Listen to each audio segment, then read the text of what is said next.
Good evening. Unit 1 next करते हैं Coulomb's law. क्या है भाई? इसके लिए हम क्या करते हैं, दो चार्जेज लेते हैं Q1 और Q2। दोनों के बीच की डिस्टेंस है भाई R, कहीं फ्री स्पेस के अंदर रखे हैं। तो सबसे पहले देखो F21 क्या है, 2 पे लगा फोर्स 1 के द्वारा। 2 पे लगा फोर्स 1 के द्वारा। 2 पे कैसे फोर्स लगाएगा 1? इस तरह से देखो, Q1 और Q2 दोनों पे सेम चार्ज है भाई, मान लो प्लस प्लस है, तो दोनों एक दूसरे को रिपेल करेंगे। क्या करेंगे? रिपेल। तो ये है 2 पे लगा फोर्स 1 के द्वारा। 2 पे फोर्स कैसे लगाएगा? एक इस तरह से। इसी तरह 1 2 का मतलब क्या है, 1 पे लगा फोर्स 2 के द्वारा। Q1 पे लगा फोर्स Q2 के द्वारा। तो Q1 पे फोर्स लगाएगा कौन? Q2। तो किस तरह से? इस तरह लगाएगा भाई। 1 पे लगा फोर्स 2 के द्वारा, तो 2 तो 1 को इस तरह। ध्यान से देखो, डेफिनेशन पे आते हैं। इट स्टेट दैट, यह बताता है इलेक्ट्रोस्टैटिक फोर्स। इलेक्ट्रोस्टैटिक क्यों बोला? क्योंकि दोनों चार्जेस किस में है? रेस्ट में। Static means rest. तो electrostatic force between two charges is directly proportional to product of two charges.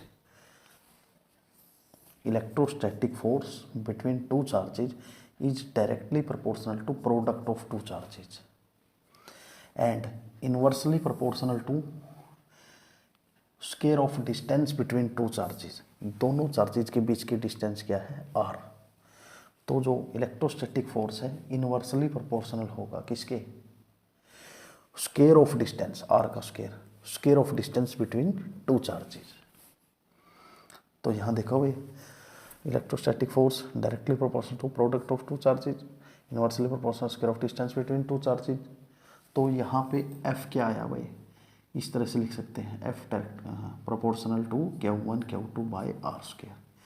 जब इसको हटाया गया तो इसकी जगह पे K आया भाई, तो मैं बोलूँगा F बराबर K Q1 Q2 by R square.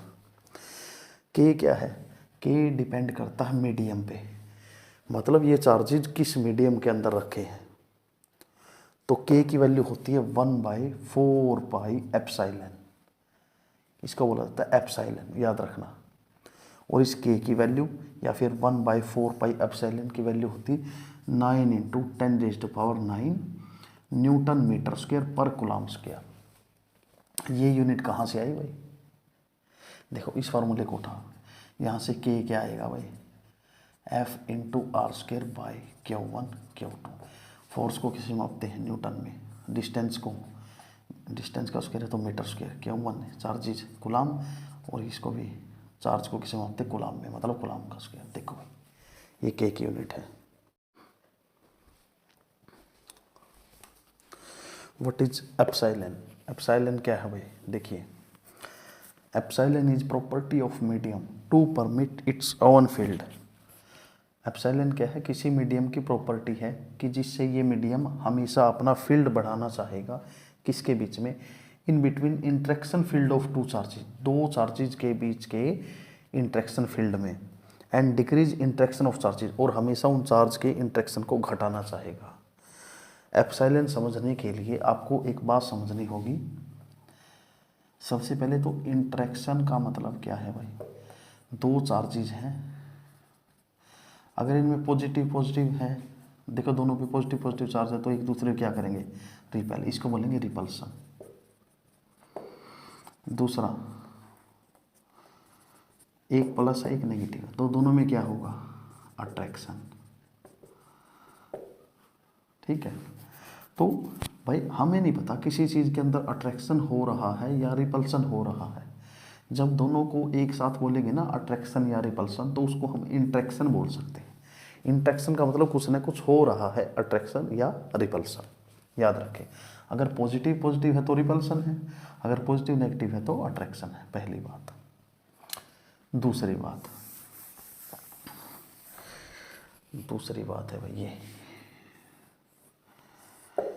ये ले लिया मीडियम, इसको चलो पानी ले लिया मीडियम, पानी कोई मीडियम है, माध्यम, ये पानी के पार्टिकल है सभी। इसके अंदर मैंने चार्ज पार्टिकल रख दिए Q1 Q2। दोनों पे सेम चार्ज है तो दोनों क्या करेंगे, रिपेल। अब इनके अंदर क्या है, रिपल्सन है। तो एप्सिलॉन क्या है इस मीडियम का, एप्सिलॉन तो एक प्रॉपर्टी है किसकी, इस मीडियम की। एप्सिलॉन क्या है, एक प्रॉपर्टी है किसकी, इस मीडियम की, जिससे कि ये मीडियम अपने पार्टिकल्स को परमिट करेगा, क्या करेगा, बढ़ावा देगा, परमिट करेगा। यह मीडियम अपने पार्टिकल्स को परमिट करेगा या फिर अपने फील्ड को परमिट करेगा, अपने पार्टिकल को बढ़ावा देगा, बोलेगा कि जाओ मेरे अंदर जो चार्ज पार्टिकल रखी है, मेरे अंदर जो चार्ज पार्टिकल रखे हैं उनके इंटरेक्शन को कम करो, उनके इंटरेक्शन को कम करो। मतलब अगर इनके बीच में रिपल्सन हो रहा है तो इस रिपल्सन को कम करो।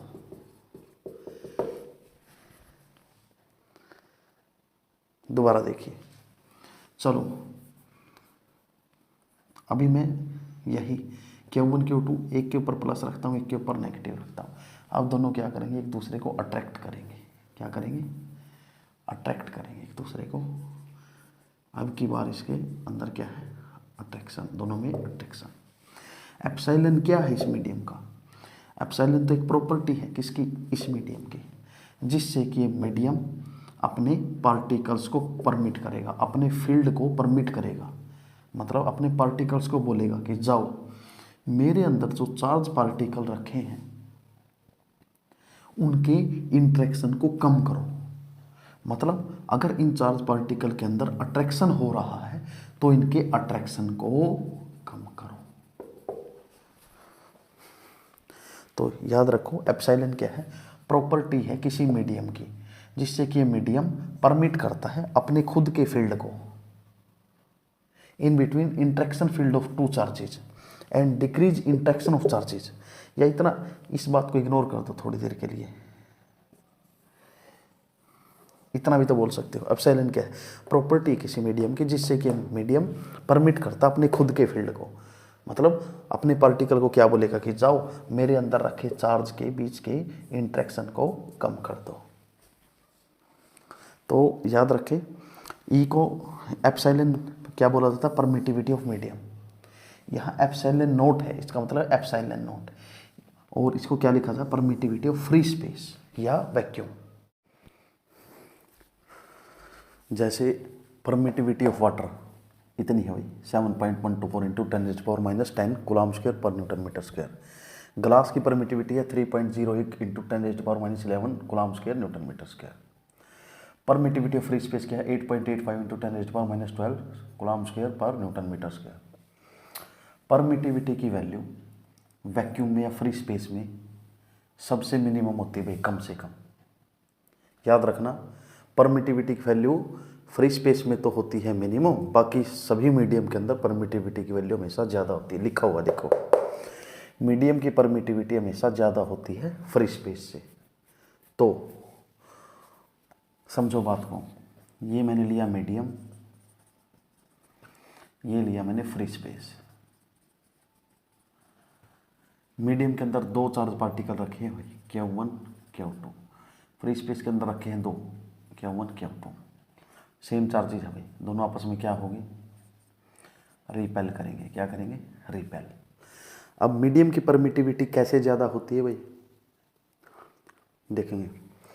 मीडियम के पास तो पार्टिकल होते हैं, अपने फील्ड होता है अपना।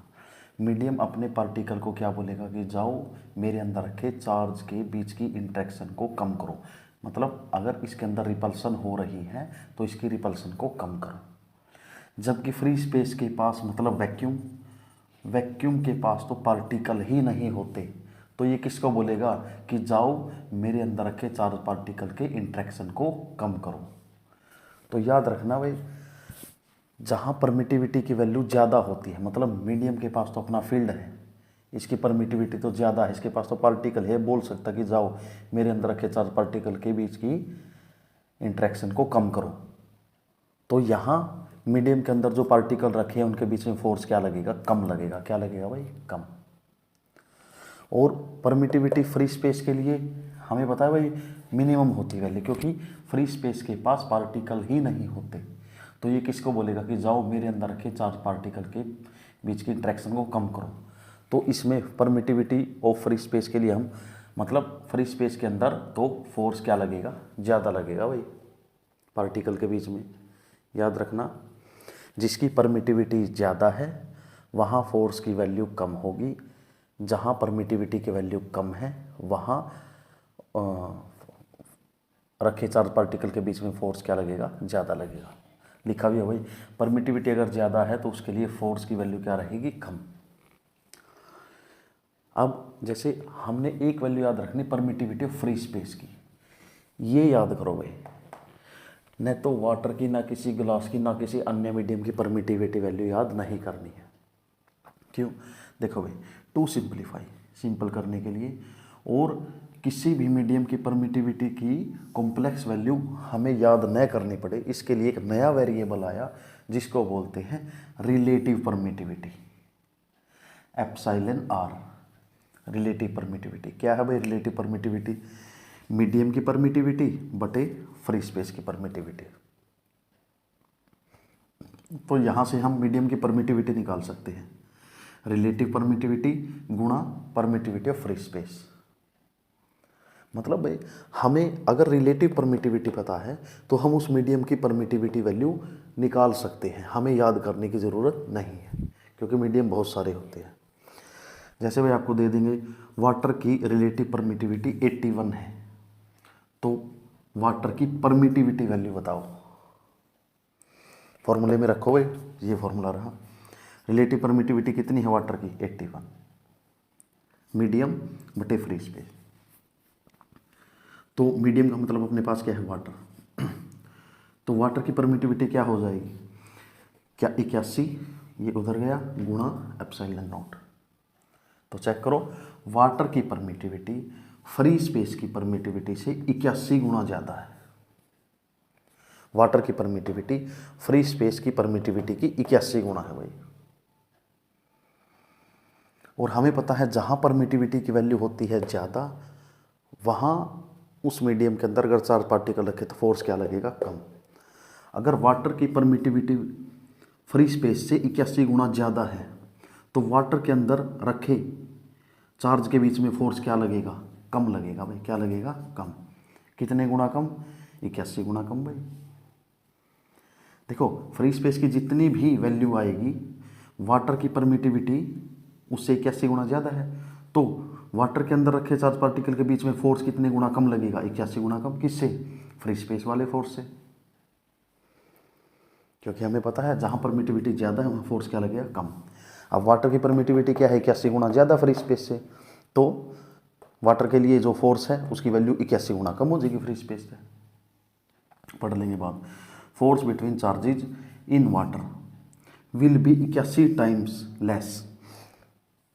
चार्ज पार्टिकल के बीच में फोर्स, कौन से चार्ज पार्टिकल? जो वाटर के अंदर रखे हैं, उनके लिए फोर्स 81 गुना कम हो जाएगा। किस तरह? फोर्स बिटवीन चार्ज पार्टिकल जो किस में रखे हैं? फ्री स्पेस में। लास्ट है लिमिटेशन ऑफ कूलम्ब्स लॉ। याद रखना भाई, कूलम्ब्स लॉ केवल पॉइंट चार्जेज के लिए काम करता है। किस डिस्टेंस पे वर्क करता है? 10⁻15 मीटर तक, 10⁻15 मीटर तक। डिस्टेंस तो बहुत के लिए काम करता है। तीसरी बात, true for charges at rest. Coulomb's law applicable वहीं होगा जहाँ पर चार्जेज अपने रेस्ट में होंगे। और कुछ बातें याद रखो भाई, कूलम्ब्स लॉ ग्रेविटेशन लॉ की तरह ये सेंट्रल फोर्स है भाई, सेंटर टू सेंटर काम करता है। दो चार्जेज के बीच में दो चार्जेज है, सेंटर टू सेंटर काम करेगा। दूसरा कंजर्वेटिव फोर्स है, वैल्यू बार बार नहीं बदलती, दो चार्जेज के बीच में जो आपका फोर्स रहेगा वही रहेगा। कंजर्वेटिव फोर्स है, कांस्टेंट रहता है। हमें पता है शुरुआत में हमने किया था भाई, जो कूलम्ब्स लॉ है किस पे डिपेंड करता है? मीडियम पे, क्योंकि अलग अलग मीडियम में चार्ज पार्टिकल के बीच में फोर्स भी क्या होगा? अलग अलग होगा। वो भी करता भाई न्यूटन थर्ड लॉ, हम कर चुके भाई Coulomb's law in vector form.